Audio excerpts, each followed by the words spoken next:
কঠোর পরিশ্রম করতে হবে, সফলতা আসবেই। জীবন সবসময় এক কঠিন যুদ্ধের নাম। কেউ সোনার চামচ মুখে নিয়ে জন্মায়, আবার কেউ শূন্য হাতে শুরু করে। কি অবস্থা? কিন্তু ইতিহাস প্রমাণ করেছে যারা সফল হয়েছে তাদের অধিকাংশই কঠোর পরিশ্রমের ফলেই হয়েছে। প্রতিভা একটি গুণ, কিন্তু সেই প্রতিভাকে উজ্জ্বল করার জন্য পরিশ্রমের কোনো বিকল্প নেই। সমস্যা কি? আজ আমরা জানব কেন কঠোর পরিশ্রম এত গুরুত্বপূর্ণ, কিভাবে তা সফলতার দরজা খুলে দেয় এবং কেন ধৈর্য ও অধ্যবসায় আপনার জীবনের মোড় ঘুরিয়ে দিতে পারে। কঠোর পরিশ্রমের প্রকৃত মানে।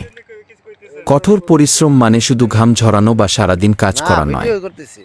এটি হলো মনোযোগ, অধ্যবসায় এবং লক্ষ্য পূরণের জন্য নিজেকে সম্পূর্ণ উৎসর্গ করা। অনেকেই ভাবে কি স্মার্ট কাজ কি করলেই যথেষ্ট, কিন্তু বাস্তবে স্মার্ট কাজ ও হার্ড ওয়ার্ক একে অপরের পরিপূরক। আপনি যত বেশি শৃঙ্খলাবদ্ধভাবে কাজ করবেন, তত দ্রুত আপনার লক্ষ্য পূরণ হবে।